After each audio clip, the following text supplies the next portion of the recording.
pessoal, aqui está falando o professor Rodrigo. Hoje vou estar falando um pouquinho sobre o reino protoctista ou reino protista. Esse reino vai estar englobando aí os dois grupos, o grupo dos protozoários e o grupo das algas eucarióticas. Os protozoários vão se classificar de acordo com o tipo de locomoção. Então, de acordo com a presença ou ausência de alguma organela, esses micro-organismos vão ser classificados. Aqui tem a foto de alguns protozoários. E as algas já vão se classificar de acordo com a sua pigmentação. Algas, sua maior importância.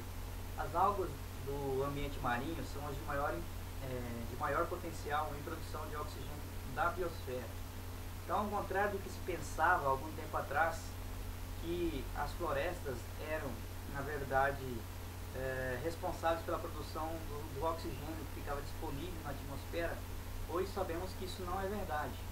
Que, na verdade, quem produz o oxigênio que fica livre para os organismos aeróbios utilizarem são as algas unicelulares ou multicelulares que vivem principalmente nos oceanos e também em alguns rios lagos. As algas vão ter importância econômica também. Muitas algas apresentam um conteúdo rico em proteínas, vitaminas, sais minerais, polissacarídeos e são amplamente utilizadas na alimentação, principalmente por povos orientais, há cerca de 10 mil anos. As mais utilizadas como alimento são as pardas, as vermelhas e as verdes. Há um grande número delas utilizadas na indústria alimentícia, farmacêutica, cosmética, na medicina e ainda como substâncias em pesquisas científicas. Aqui está um exemplo, essas algas aqui são utilizadas na produção desses shampoos aqui, ou seja, cosméticos, e também podem ser usados como alimentação. Os protozoários e as doenças relacionadas. Ameba SP.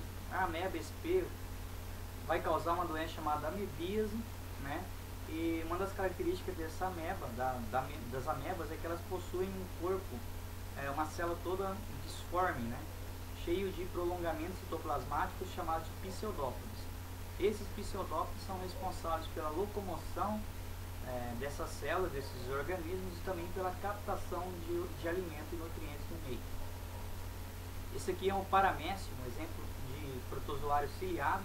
Como vocês podem ver aqui, ele tem os cílios cobrindo toda a superfície do corpo desse ser vivo.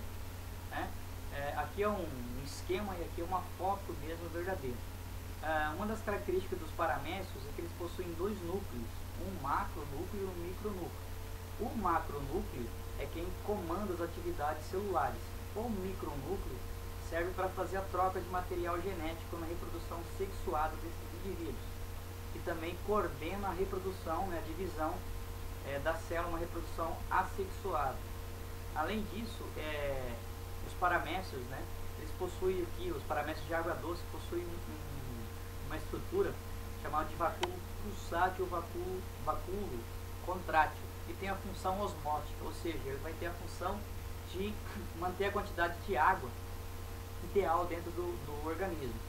Ou seja, ela pega o excesso de água que acaba entrando por osmose e joga ela para fora. Além disso, também serve no processo de locomoção, através desses jatos que o vacúolo pulsátil ou contrátil emite, esses organismos também se locomovem.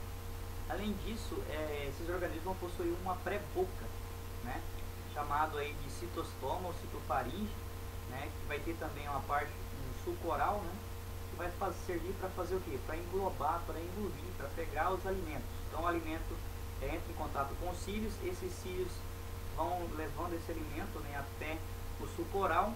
O suco oral ele entra em contato com um canal chamado de citofaringe, e aí forma-se os vacúolos que vão ser lançados, que vão ser digeridos, lançados enzimas dentro deles, formando os vacúolos digestivos, onde vai fazer a digestão. O resto que sobra dessa digestão é lançado num local de exocitose chamado de citoprócito, que funciona como se fosse um primórdio de um ano, que vai estar mandando o resto dos nutrientes que não foi absorvido para fora do corpo desse ser vivo. Isso aqui é uma imagem real mesmo de um paramécio visto ao microscópio de luz. Isso aqui é uma euglena e aqui é uma giardia. A euglena é uma alga unicelular, porém verde, formada, que possui os cloroplastos, que é responsável por fazer a fotossíntese.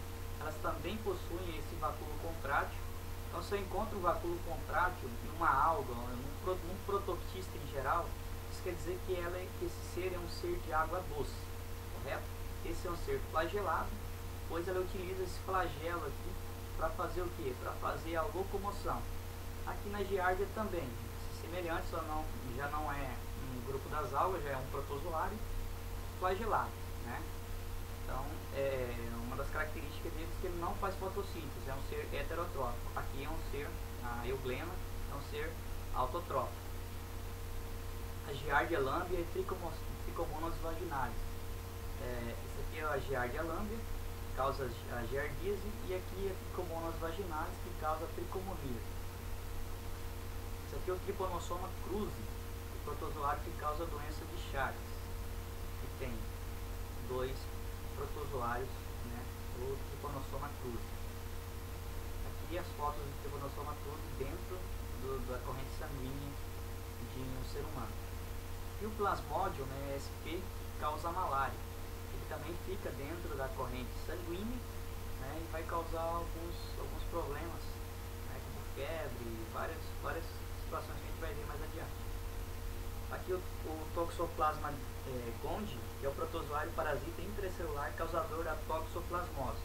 Os principais hospedeiros são os cães, os gatos, coelhos, lepres, aves, suínos, bovinos, ratos e também o próprio homem. A toxoplasmose causa problemas durante a gravidez. Se a mãe tiver ou portadora dessa doença, pode causar vários problemas para o desenvolvimento do feto, podendo inclusive levar à morte desse feto, né, causando aí um aborto. Características do reino protista. Os micro-organismos classificados no reino protista são unicelulares e pluricelulares, microscópicos e macroscópicos, com células eucariontes, por possuírem núcleo delimitado por carioteca. Portanto, são seres eucariontes. Eles podem ser autótrofos, ou seja, são seres que produzem sua própria alimentação, seus próprios nutrientes, seus próprios alimentos. E também podem ser heterótrofos, pois não possuem seu próprio alimento. Protoquistas autótrofos são as algas. Elas constituem a maior parte do plâncton marinho e do plâncton do ciclo, ou seja, de água doce. Os protoquistas heterótrofos são os protozoários, todos os grupos de protozoários. Os protozoários se alimentam de compostos inorgânicos, por exemplo, água, sais minerais ou orgânicos, substâncias químicas que contêm na sua estrutura o carbono e o hidrogênio, e podem se combinar com oxigênio, nitrogênio, enxofre, fósforo, boro, halogênio e outros elementos químicos. Classificação desses representantes. Na antiga classificação, os protozoários eram animais unicelulares e as algas unicelulares eucarióticas pertenciam ao grupo dos vegetais. Entretanto, essa classificação tem sofrido constantes alterações devido à grande diversidade das algas e estudos detalhados acerca destes seres. Os protozoários são micro-organismos unicelulares, cuja classificação é feita com base na estrutura de locomoção que eles apresentam, e devido a isso foram agrupados no reino protoquista junto com as algas unicelulares. As algas, onde são encontradas? As algas constituem um grupo bastante heterogêneo, podendo ser unicelulares ou pluricelulares, microscópicas ou macroscópicas, de coloração bastante variável. São encontradas em vários tipos de ambientes, ocorrendo em lagos, rios, solos úmidos, cascas de árvores e principalmente nos oceanos. Classificação das algas. As algas, como já foi dito, são classificadas de acordo com o pigmento, com a pigmentação que elas possuem, e são divididas em diversos filos. Aqui eu tenho os principais filos das algas. O filo Chlorophylla são as algas verdes, que possuem pigmentação verde, clorofila. O filo Phaeophylla são as algas pardas ou marrom. O filo Rhodophylla são as algas vermelhas, ou também chamadas as pirrófitas. O filo Bacillariophylla é o filo das diatomáceas. O filo Chrysoptera são as algas douradas. O filo Euglenoptera são as euglenas. O filo Dinoptera são os dinoflagelados. E o filo Chloroptera são as clorofícias. O fenômeno da maré vermelha, provocado pelas águas do filo Dinoptera ou Pirroptera dinoflagelados. A maré vermelha é uma situação que acontece nos mares e oceanos, onde ocorre uma grande proliferação de algas, né, desse filo Dinoptera, e que tem a coloração avermelhada. Por ter uma grande quantidade desses indivíduos dentro da água, o mar fica com um aspecto de cor de sangue, fica com um aspecto avermelhado, né, justamente porque essas algas possuem aí um pigmento chamado ficoiretrina, que tem essa cor avermelhada. Com a proliferação desses tipos de algas, alguns produzem substâncias tóxicas que deixam a água contaminada, matando todos os organismos marinhos ao seu redor, inclusive os peixes. Então, pode causar aí, alguns danos ambientais, né, ao meio ambiente. Aplicação das odófilas. Estas algas, alguns gêneros delas são usadas na alimentação humana, como é o caso do nove, gênero Porphyra, utilizado principalmente no preparo de sushi, prato típico da culinária japonesa. Essa alga tem sido usada também para combater a doença do escorbuto, graças ao seu alto teor de vitamina C. Na parede celular, há celulose e carragenina, polissacarídeo utilizado como estabilizante em sorvetes. Dessa parede é preparado o agar, espécie de pasto usado para dar consistência a culturas de bactérias e de outros micro-organismos e alimentos industrializados, cremes, pudins, sorvetes, etc. E para fazer cápsulas de medicamentos, cosméticos e moldes dentários, entre outras aplicações. Os protozoários, onde são encontrados?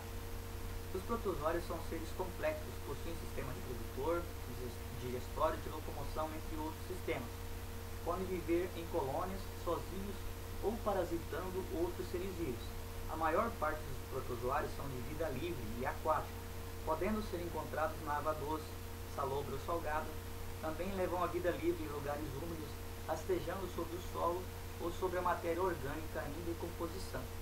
Os protozoários, assim como as bactérias do reino Monera, podem ser aeróbios ou anaeróbios. Ou seja, os protozoários aeróbios são aqueles que necessitam de oxigênio para sobreviver, e os anaeróbios são aqueles que não necessitam de oxigênio. Algumas espécies levam vida parasitária no organismo dos hospedeiros, inclusive do homem, causando aí as doenças. Muitas delas podem levar à morte. Atualmente são considerados cerca de 16 filos dentro do reino prototista, cuja relação filogenética, isto é, relação evolutiva, ainda não estão bem compreendidas. Aqui são os filos mais conhecidos: o filo Sarcodina, que é o filo das amebas, o filo Machigófora, o filo Ciliófora e o filo Esporozoa, do Sporófora.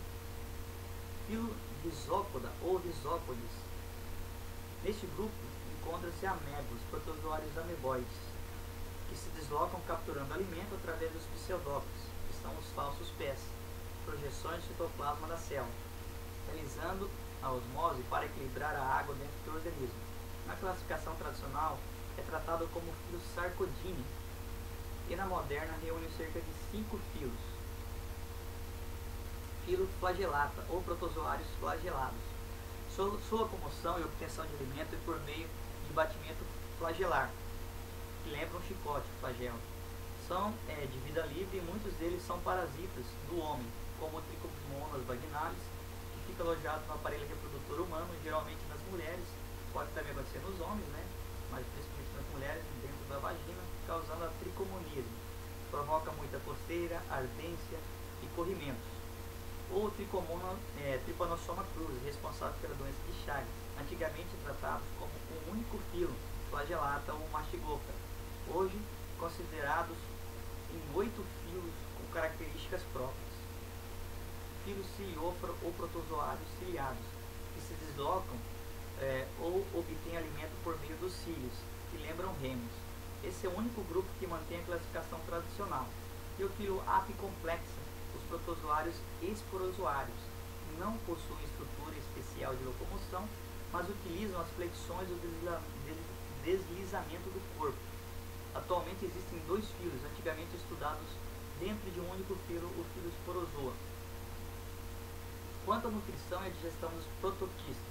Quanto à nutrição, os autóctonos realizam a fotossíntese, se alimentando como se fossem plantas.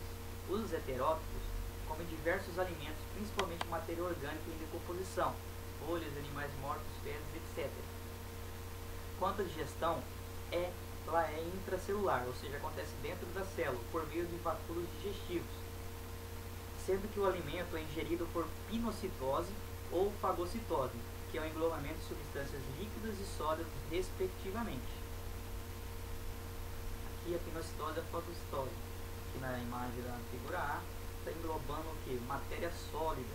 Vamos falar que isso aqui é uma bactéria que essa ameba está se alimentando. Então isso chama-se pinocitose. Na B está englobando uma partícula líquida, um pouquinho de água, vamos dizer assim, né? Então chama-se pinocitose. Então a diferença de fagocitose para pinocitose é a seguinte: fagocitose é a ingestão de partículas sólidas de alimento e pinocitose é a ingestão de partículas líquidas de nutrientes ou de alimento. A fagocitose, novamente mostrando como que acontece esse processo. Quanto à reprodução, a reprodução dos protistas geralmente é assexuada, onde o micro-organismo apenas se divide em cópias dele mesmo. Alguns produzem esporos para se disseminarem pelo meio. Também apresenta reprodução sexuada, havendo nítida troca de material genético entre um micro-organismo e o outro. Então aqui a reprodução assexuada acontece, o indivíduo aumenta de tamanho e depois se divide em 2, formando 2 indivíduos semelhantes ao inicial. Na reprodução, outro exemplo aqui, uma ameba também fazendo esse processo que é chamado de processo de bipartição. E na reprodução sexuada, você tem um caso de uma clamidomona, né, do grupo das clamidomonas. Os indivíduos são unicelulares. Quando adultos, né, o que acontece? Eles vão acabar se unindo, formando aí a fusão do citoplasma e depois a fusão do núcleo. Depois que isso acontece, passa por meiose, né? E aí forma 4 células que se separam, formando aí organismos jovens, né, haploides. E depois vão acabar se unindo, formando aí um organismo, um zigoto, né? Um zigoto, como se fosse um zigoto diploide, que vai passar por meiose novamente, fazendo o ciclo. Então, nesse caso aqui, ocorre a mistura de material genético, então a gente fala em ciclo sexuado ou reprodução sexuada, no caso dessas algas aqui. Algas, importância desses micro-organismos. Então, vamos falar um pouquinho sobre a importância dessas algas. Dentre as importâncias ecológicas das algas para o meio ambiente, a maior é o fato de todas elas serem fotossintetizantes, sendo por isso a base da cadeia alimentar aquática. Além disso, pela fotossíntese, elas liberam o oxigênio, renovando a concentração de gás na atmosfera. Estima-se que cerca de 90% do oxigênio presente na biosfera seja gerado pelas algas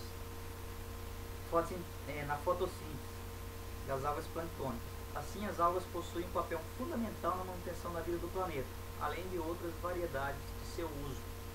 Então, a principal importância das algas seria, no caso, aí, de ser a base da cadeia alimentar da maioria das cadeias alimentares do planeta e também a produção de oxigênio para os seres aeróbios.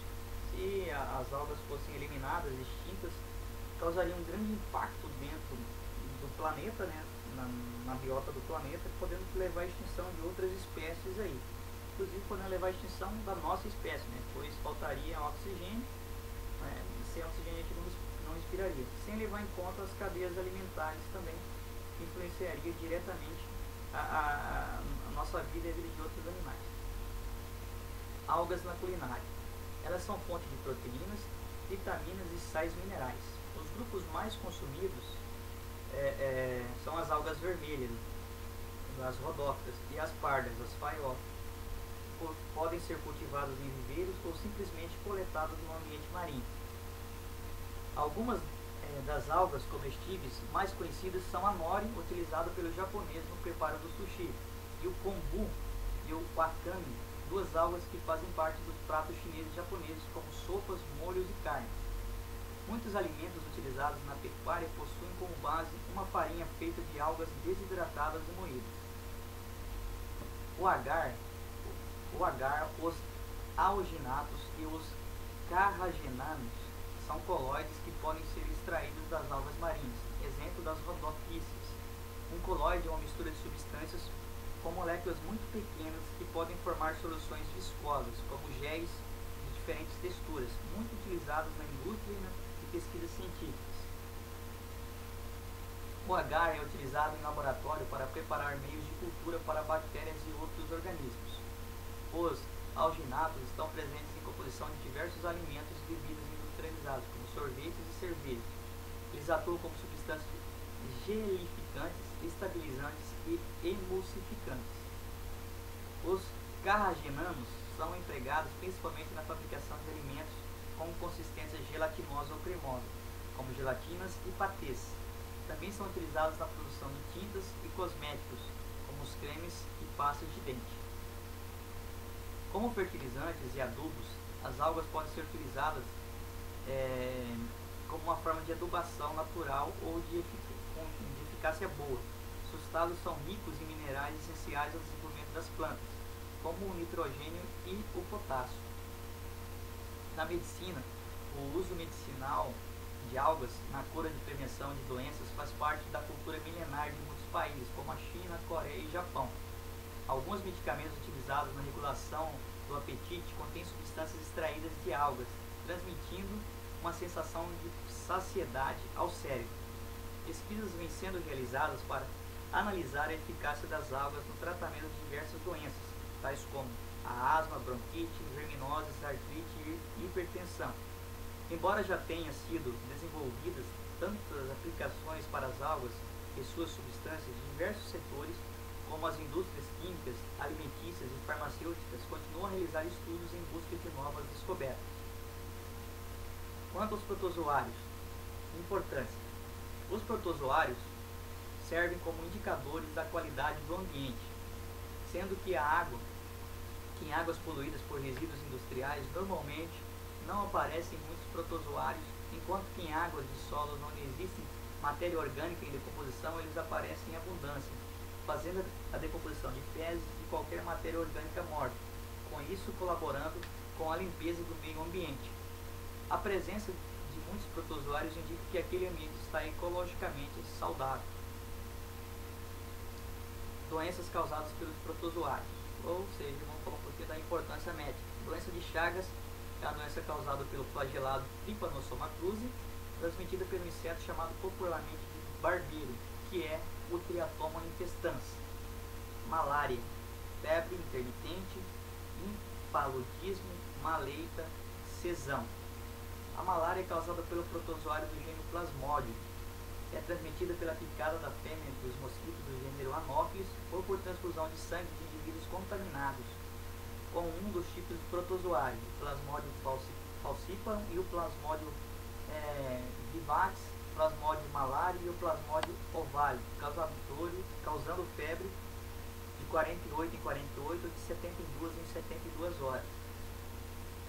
Giardíase é causada pelo flagelado Giardia sp, que é transmitido pela água ou alimentos contaminados, com fezes do indivíduo doente.